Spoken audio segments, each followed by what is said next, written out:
আচ্ছা, একটা ব্যাপার কি ভেবে দেখেছেন? হাদিস অনুযায়ী নবী এসেছেন 1,24,000, কিন্তু কোরআনের নাম উল্লেখ করা হয়েছে মাত্র 25 জনের। কারা ছিলেন এই 25 জন? আর আজকের পৃথিবীর ঠিক কোন জায়গায় তাদের জীবনের গল্পগুলো ঘটেছিল? এই প্রশ্নগুলোর উত্তর কিন্তু মানব ইতিহাসের একটা বিশাল অধ্যায়ের দরজা খুলে দেয়। চলুন আজ সেই রহস্যের গভীরে যাওয়া যাক আর মানচিত্রের উপর দিয়ে এক অবিশ্বাস্য যাত্রায় বেরিয়ে পড়ি। হাদিস থেকে আমরা জানতে পারি যে মানবজাতিকে পথ দেখাতে আল্লাহ 1,24,000 নবী পাঠিয়েছিলেন। এই বিশাল সংখ্যাটা একটা কথায় মনে করিয়ে দেয়, আল্লাহ কখনোই কোনো যুগেই কোনো জাতিকে পথ প্রদর্শক ছাড়া একা ছেড়ে দেননি। কিন্তু ঠিক এখানেই কিন্তু সবচেয়ে বড় প্রশ্নটা চলে আসে, এত নবীর মধ্যে কেন শুধু এই 25 জনের জীবন কাহিনীকেই বিশেষভাবে সংরক্ষণ করা হলো? তাদের জীবনে এমন কি বিশেষত্ব ছিল যা আমাদের সবার জন্য, মানে পুরো মানবজাতির জন্য এক চিরন্তন শিক্ষায় পরিণত হয়েছে? এই উত্তর খোঁজাটাই আমাদের আজকের যাত্রার প্রথম লক্ষ্য। আর দ্বিতীয় লক্ষ্য হলো মানচিত্র ধরে তাদের খুঁজে বের করা। আমরা শুধু গল্প শুনব না, বরং আজকের আধুনিক ম্যাপটা সামনে রেখে দেখব ঠিক কোন জায়গায় নবী ইব্রাহিম আলাইহিসসালাম মূর্তির বিরুদ্ধে একাই দাঁড়িয়েছিলেন, অথবা কোন সাগর পাড়ি দিয়ে নবী মুসা আলাইহিসসালাম ফেরাউনের মুখোমুখি হয়েছিলেন। তো চলুন যাত্রা শুরু করা যাক। আমাদের এই যাত্রা শুরু হচ্ছে সেই ভূমি থেকে যেখান থেকে মানব সভ্যতার জন্ম, মেসোপটেমিয়া, আজকের দিনের ইরাক আর সিরিয়ার একটা বড় অংশ। এখানেই লেখা হয়েছিল মানবজাতির ইতিহাসের একেবারে প্রথম দিককার কিছু অধ্যায়। আমাদের প্রথম দেখা হচ্ছে নবী নূহ আলাইহিসসালামের সাথে।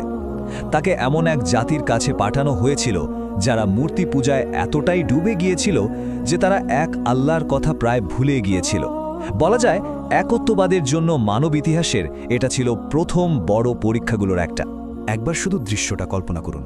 একদিকে মাত্র একজন মানুষ, নূহ আলাইহিসসালাম, যিনি একা এক আল্লাহর দিকে ডাকছেন, আর অন্যদিকে পুরো একটা সমাজ যারা শিরক আর সীমাহীন পাপাচারের গভীরে তলিয়ে গেছে। তিনি প্রায় 950 বছর ধরে তাদের ডেকেছিলেন, কিন্তু হাতে গোনা কয়েকজন ছাড়া বাকি সবাই তাকে প্রত্যাখ্যান করেছিল।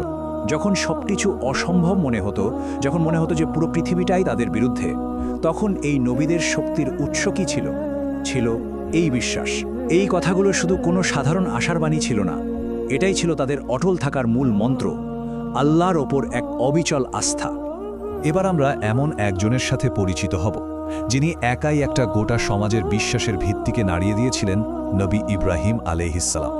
ভাবা যায়, যখন তার জাতি তাকে আগুনে নিক্ষেপ করল, তখন আল্লাহ সেই আগুনকে তার জন্য শীতল আর শান্তিদায়ক বানিয়ে দিয়েছিলেন। তার সাহস ছিল সত্যি অতুলনীয়। আর এই নবী ইব্রাহিম আলাইহিসসালাম থেকেই কিন্তু মানব ইতিহাসের দুটো প্রধান ধারার শুরু হয়, যা আমাদের যাত্রার পরের অংশের মঞ্চটা তৈরি করে দেয়। তার এক পুত্র ইসমাইল আলাইহিসসালাম থেকে আরব জাতির ধারা, আর অন্য পুত্র ইসহাক আলাইহিসসালাম থেকে বনি ইসরায়েল বা চিলড্রেন অফ ইসরায়েলের ধারা শুরু হয়। মেসোপটেমিয়া থেকে আমাদের মানচিত্রের যাত্রা এবার পশ্চিমে মোড় নিচ্ছে, সেই পবিত্র ভূমি লেভান্টের দিকে, মানে আজকের ফিলিস্তিন, জর্ডান আর তার আশেপাশের এলাকা। এই ভূমিতেই বনি ইসরায়েলকে পথ দেখানোর জন্য নবীদের এক দীর্ঘ ধারা পাঠানো হয়েছিল। এখানে আমরা মুখোমুখি হচ্ছি নবী মুসা আলাইহিসসালামের মহাকাব্যিক কাহিনীর।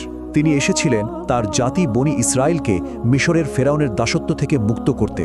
সেই ফেরাউন যে নিজেকে খোদা দাবি করেছিল এবং মানুষের উপর চালাতো চরম অত্যাচার। লড়াইটা ছিল একেবারেই স্পষ্ট। একদিকে ফেরাউনের সীমাহীন ক্ষমতা আর অধ্যত্ব, আর অন্যদিকে মুসা আলাইহিসসালামের ঐশী বার্তা, এক আল্লাহর ইবাদত করো এবং বনি ইসরায়েলকে মুক্তি দাও। এটা ছিল ন্যায় বিচার আর মুক্তির এক চিরন্তন লড়াই। আর ফেরাউনের শেষ পরিণতি, আল্লাহ তার মৃতদেহকে সাগরে ডুবিয়ে দেননি, বরং পরবর্তী প্রজন্মের জন্য একটা নিদর্শন হিসেবে সংরক্ষণ করেছেন। অহংকার আর অবিশ্বাসের বিরুদ্ধে এর চেয়ে বড় শিক্ষা আর কি হতে পারে বলুন? শত শত বছর পর সেই একই পবিত্র ভূমিতে আর একটা অলৌকিক ঘটনা ঘটল। পিতা ছাড়াই জন্ম হল নবী ঈসা আলাইহিসসালামের। তিনি এসেছিলেন তাওরাতের শিক্ষাকে আবার প্রতিষ্ঠা করতে এবং বনি ইসরায়েলের মধ্যে ঢুকে পড়া ভুল ধারণাগুলোকে শুধরে দিতে। কিন্তু তার এই অলৌকিক বার্তা অনেকেই প্রত্যাখ্যান করেছিল। তাকে দেওয়া হয়েছিল অসাধারণ সব নিদর্শন, দোলনায় থেকেই কথা বলা, অসুস্থকে সুস্থ করা, এমনকি আল্লাহর হুকুমে মৃতকে জীবিত করা। এতগুলো স্পষ্ট প্রমাণ থাকার পরেও তার নিজের সম্প্রদায়ের লোকেরাই তাকে হত্যা করার ষড়যন্ত্র করেছিল। কিন্তু আল্লাহ তাদের সেই পরিকল্পনা কখনোই সফল হতে দেননি। আমাদের মানচিত্রের যাত্রা এবার দক্ষিণে মোড় নিচ্ছে, আরব উপদ্বীপের বিশাল মরুভূমির দিকে। এই শুষ্ক ভূমিতেও একসময় বাস করত শক্তিশালী সব গোত্র, আর তাদের কাছেও পাঠানো হয়েছিল আল্লাহর বার্তাবাহক। এখানে আমরা শুনব সালেহ আলাইহিসসালাম এবং তার জাতি সামুদের গল্প। তারা স্থাপত্যে ছিল অবিশ্বাস্য রকমের পারদর্শী, পাহাড় খোদাই করে বিশাল বিশাল অট্টালিকা বানাতো। কিন্তু তাদের এই দক্ষতার মতোই বিশাল ছিল তাদের অহংকার আর অবিশ্বাস। তাদের কাছে নিদর্শন হিসেবে একটি অলৌকিক উটনি পাঠানো হয়েছিল, কিন্তু তারা আল্লাহর অবাধ্য হয়ে সেই উটনিকে হত্যা করে ফেলে। আল্লাহর পাঠানো একটি নিদর্শনকে হত্যা করার স্পর্ধা, এর পরিণতি কি হতে পারে? পরিণতি ছিল খুবই দ্রুত এবং চূড়ান্ত। একটি ভয়াবহ ভূমিকম্প আর আকাশ থেকে আসা এক বিকট শব্দ সেই অবাধ্য জাতিকে পুরোপুরি ধ্বংস করে দিয়েছিল। তাদের সেই পাথুরে বাড়িগুলো আজও এক কঠোর সতর্কবার্তার সাক্ষী হয়ে দাঁড়িয়ে আছে। আমাদের এই দীর্ঘ যাত্রা এসে শেষ হচ্ছে সর্বশেষ এবং সর্বশ্রেষ্ঠ নবী মুহাম্মদ সাল্লাল্লাহু আলাইহি ওয়াসাল্লামকে দিয়ে। তার বার্তা কোনো নির্দিষ্ট গোত্র বা জাতির জন্য ছিল না, বরং ছিল সমগ্র মানব জাতির জন্য এক রহমত। তিনি এসেছিলেন পূর্ববর্তী সকল নবীর শিক্ষাকে পূর্ণতা দিতে। হাজার হাজার বছর আর বিশাল ভূখণ্ড পাড়ি দেওয়ার পর এবার চলুন একটু পেছন ফিরে তাকাই।